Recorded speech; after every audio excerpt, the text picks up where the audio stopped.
Hey guys, a little bit different today. We're here at Exotic Woods, USA. This is where I bring some of my furniture to sell, and I had two problems. One is this desk had gotten a scratch in it, so I had to refinish it. So I came here and I actually finished it on location, and there'll be a video for that.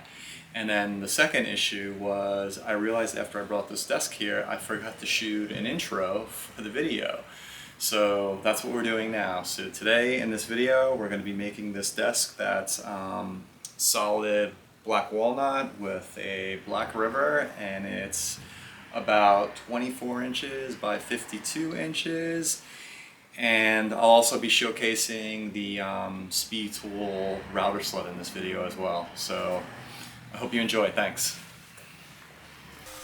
Okay, so here's the Spetool Routersled setup, and right now I'm spinning a 2.5-inch flattening bit on that router, and I'm about to do something really dumb. So that bit has got a lot of momentum with it because of the weight, and I'm going to shut the router off right here, and then I'm going to proceed to throw some dust into the dust collection, but that bit is still spinning, and I clunk my finger right there. A lot worse than it looked. I only just barely clipped it, but yeah, gotta be careful. That was a really dumb thing to do. Okay, here's another feature that I just noticed with this setup. These cam locks here lock the router tray in place so that I can now cut my or flatten my slab horizontally so I can go with the grain instead of across the grain. With my other flattening jig, I mean, I guess technically it was possible, but it was very hard to move that from one end without it binding and racking. This just goes so nicely across. So that's what I'm going to do next. Instead of going across the grain, I'm going to try going with the grain and see how that comes out. So it turns out going with the grain does produce a nicer finish, and I do give a more in-depth review of this Spetool setup in my previous video, Spetool Routersled demo. And if you go to that video and enter a comment, you still have time to win that Spetool flattening bit. You have till November 12th, 2024 to get your comments in. It's a great bit, so check it out. Good luck to everyone who enters, and thank you for participating. Okay, so I just finished the first pass of the slab flattening using my new Spetool Routersled. And in this area over here, I went across the grain the short ways. And then I realized with this sled, I can go long ways with the grain. So from about here over, I went with the grain, and it might be kind of hard to see on camera, but there's definitely a lot less ridges when you're going with the grain as opposed to going across it. There's definitely more ridges here. I can see them. I can't really feel them. It's really smooth. I'm surprised at how smooth it actually is. But I guess the way the light catches those minute ridges, you can see them. But horizontal definitely seemed, or going with the grain, definitely seemed better than going across it. There's one ridge right here in the middle, and I might just have to, I mean, I can barely feel it. I might just hit that one more time. But I mean, there's still some low spots on here, so I do have to do another pass anyway, so maybe I'll just wait to take it out with that. But I think now I'll flip this slab over and do the bottom side. So I'll spare you all of the slab flattening, but I did do both sides of that slab with that rig. And again, it came out really smooth going horizontal. Now I'm just splitting the slab in two just to make it easier for me to handle it. I still have to clean up the live edges and whatnot. And obviously I have to cut this in two anyway to do the river. So my track saw didn't cut all the way through the slab, so I'm just finishing the cut up here with the pull saw, but if you were really paying attention, you saw I only clamped half of the slab, so of course the other half is just going to break free and fall to the ground. Another oops. So here we are cleaning up the live edge with a nylon wire wheel. You guys have seen this before, so I'm not really going to talk about it. What I am going to talk about is my upcoming projects. So most of you know that I've said in the past that I don't want to do any more river tables, but I needed to do a table for Spetool, and I already had the Walnut in my shop, so that's why I did this last river table. My next project is going to be a wall of built-in cabinets and shelves around the fireplace. It's about a 16 foot wall. So that's next, and then after that I'm thinking about doing a walnut and maple gaming table. So if you guys want to catch those videos, hit the subscribe and notify. And I just want to thank you guys for everyone who has subscribed. I'm getting closer to my goal of 1,000 subscribers by January. So thank you. Also, if you guys have any ideas on what you want to see next, let me know in the comments. And it doesn't have to be furniture making. It can be carpentry or framing. My father was a contractor, so I kind of grew up doing it all. So yeah, let me know. And it also reminds me, I have a she shed, a high-end she shed that I'm going to be doing in a month or two. So if you guys want to see that, let me know and I'll film it. Alright, back to the video. So here I'm just cleaning out all of the loose debris from that knot. And again, this is just so it doesn't float back up when I pour the epoxy or cause lots of bubbles in the pour. So just regular dental tools here, some cheap picks from either Home Depot or Harbor Freight. I forget where I got them, but those little dental tools work great for removing all the loose debris. And okay, so we're in forms now, and what I like to do now is I caulk the bottom of the piece just to limit how much of the epoxy runs under it. So I do the whole perimeter, and then once I set it into the form there, I'll actually run a bead of caulk on both edges so the caulk doesn't go in from the sides either. And it saves you a bit of epoxy instead of it filling in that 16 to an 1/8 inch void under the piece. It all pretty much stays in the river in the middle there, and it also limits the chances of a leak too, since the epoxy doesn't hit all of those joints in the forms. And now I'm just doing a seal coat, and again that's to prevent bubbles in the pour. And also what I found when I do the seal coats now, I put the seal coat on kind of heavy, and that also seals between the slab and the form as well, so I kind of let that dry to the point where it's nice and tacky, and then I pour my river after that, and that also, it definitely limits the amount of leaks or the potential for a leak. And here I'm just using a stick to get some of the epoxy out of the tub and fill it into those smaller voids. And we're just mixing up some epoxy here, and I use two things. So I do use the powder tint. And this one's a mica, so there's a little bit of silver in there. And then I also use a black liquid tint as well, just to make sure that it's nice and dark. And here's the pour. And I think this table took about 3.5 gallons. It's a pretty small river, so it wasn't much. So I think, yeah, it definitely was about 3.5, because I remembered I used one full kit, which is 3 gallons, and then I had a gallon left over from a previous kit that I used, about half of it.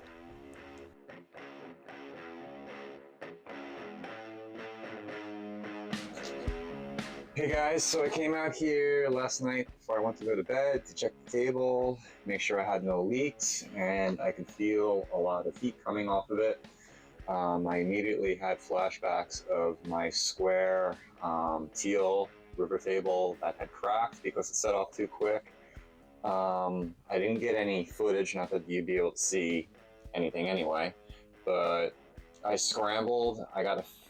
Found and got a fan on here. I think it was just in time because for the most part it looks great. I mean, I can see it's not really waviness. I guess there's like a ripple here and there, but it's very, very faint. But since it's so glossy, you can see it when you look across it. I'll bring the camera down to show you. So I think what I'm going to do is just pour or mix a little bit more epoxy and just pour it down on the ends here where it receded, and maybe just go over the top. I gotta get all this dust off it. But yeah, I think we avoided a catastrophe. All right, I'm gonna try to show you. I don't know if you're picking it up here. I think you can kind of see it where those ripples sort of are, and then in the edges here where it's receded down. That's something better. Yeah, I think you can see some of those ripples. But I mean, it definitely looks worse than it is. I can barely feel it. But I'll put I can see it here. I'll put a skim coat over this anyway. All right, let me get to fixing this. Alright, so I poured the skim coat off camera, it's all dried, and now I'm flattening it out again with the flattening rig. When I first started using this rig, the chips were just blowing by the dust collection, and I thought the dust collection was pretty much useless. And what I found out was I kind of had it set up backwards, so I had the dust collection up the top, and I had the router at the back. So now in this shot it's inversed again. But what was happening, since right here in this shot the bit's making contact with the board up at the top at the right side, and I also had the dust collection up at the top, it was too close and it was just blowing the chips right by the dust collection. Since I turned it around and put it in the back, it began working. So that was a little learning curve when I first started using this rig. And here's just a shot where you can see how well the dust collection works, sucking everything out of that tray.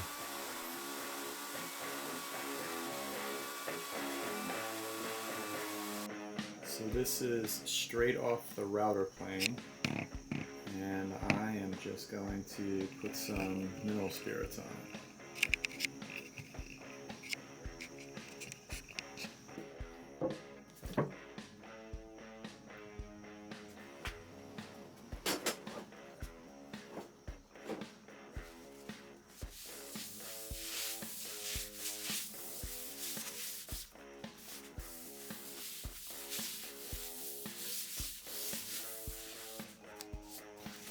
Not bad for right off the router plane. That is pretty smooth.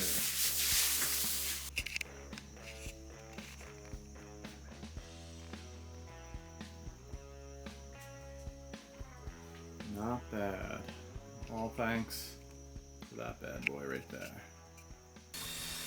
Alright, so we're moving on to the edge profile now, and what we're going to do on this table is we're going to do a straight cut, and then we're going to come back and we're going to measure about 3/4 of an inch down from the top of the table, and we're going to start a chamfer cut on the bottom. So there'll be 3/4 of an inch of a flat area, and then the rest of the table will have a chamfer, and we're going to do that all the way around.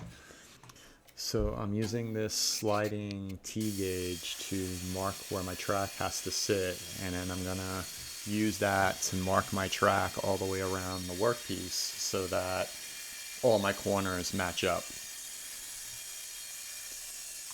And you can see I have my track clamped to the workpiece because having that saw on that chamfer really puts a lot of stress on the track, and it wants to move off the board, so hence the clamp. And now I have the trim router, and I'm just going to put a 1/4 inch round over on the top all the way around. Now this little 1/4 inch round over doesn't make too much of a mess, but I keep meaning to get dust collection for my trim router here. It throws stuff all over the shop generally. And I know there's a few YouTubers that make dust attachments for it, so that's going to be my next investment. Now here, I'm just card scraping some of the fills that I did after the fact, some of the pinholes, some of the little smaller knots I'm filling. And I'm a big advocate of the card scraper. It just, I mean, you can see how nicely it's shaving off the epoxy, and it saves so much time. And it's and generally, like when you have those little fills on top of the knots where it's just proud of the board, it's nearly impossible to sand that epoxy away without sanding a little valley in the surrounding wood. So I just like using the card scraper. And now I just have the sanding block, and I'm just sanding the edge profiles. I like to do this by hand. It's really hard to use the random orbit on the edges. Although I did see in someone's video that Festool does have an edge profile jig. It's like $100, so that might be worth picking up.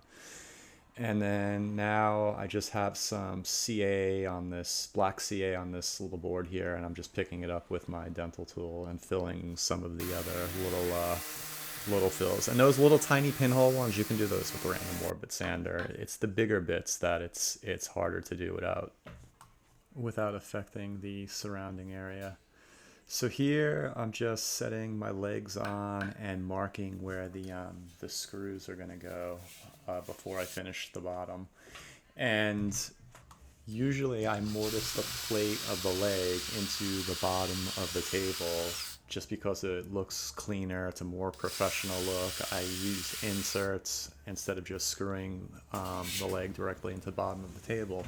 But since this is a retail piece and it wasn't for anyone specific, and the size of the table is good for either a coffee table or a desk, if someone wanted to put coffee table legs on there, the person who's buying it, it would be easy to do that without doing a lot of rework. And when the person does come to buy this table, that's when I'll mortise the legs in, whether it be the desk legs that are on it now or coffee table legs. So that's what I did there. So now I'm just popping them off again to get the finish on. So the finish I planned on using on this piece was sample 73, I believe it is, from Four Eyes, but I still haven't received it yet. And I was out of Rubio, so I bought this tried and true finish. And it smells exactly like Rubio. It's only a one part though. It doesn't have the drying accelerator in. It goes on the exact same way. It smelled exactly like Rubio. It left a pretty nice finish. I was pretty happy with it, but I really want to give the sample 73 a try once I receive it. So hopefully that will be soon. So yeah, it goes on the same way as Rubio and every other hard wax oil. You know, spread it out with a spreader and then work it in with a white pad. Let it sit and then remove the excess with lint-free cloth. So yeah, tried and true. It worked pretty well. I was pretty happy with it. Now these cracks here on the end grain, they were filled with sawdust, and I kind of forgot about them because I couldn't see them very well until I blew the piece off to refinish it. And at that point, I didn't want to mess with epoxy because I had already sanded everything. So I'm just using a black glue stick here to fill it, and it worked pretty well. I think for these smaller fills, it works pretty well. This is just a hunk of steel just to suck the heat out of it, let it dry faster, so that I could chisel it away without waiting too long. And in here, I'm just cutting off the excess with a chisel. I'm gonna give it a quick hand sand, and then it will be ready for finishing. So this is like the perfect size crack to fill with the glue stick.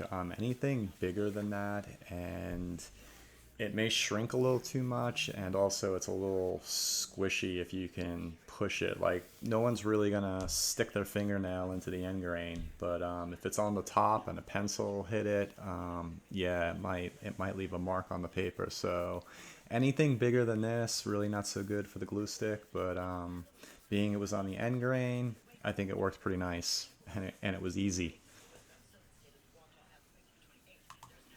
Alright, so just getting some finish on the edges and the top of this piece, and that's going to be a wrap on this desk. Thanks for watching. Don't forget about the giveaway going on my previous video, and I'll see you on the next one.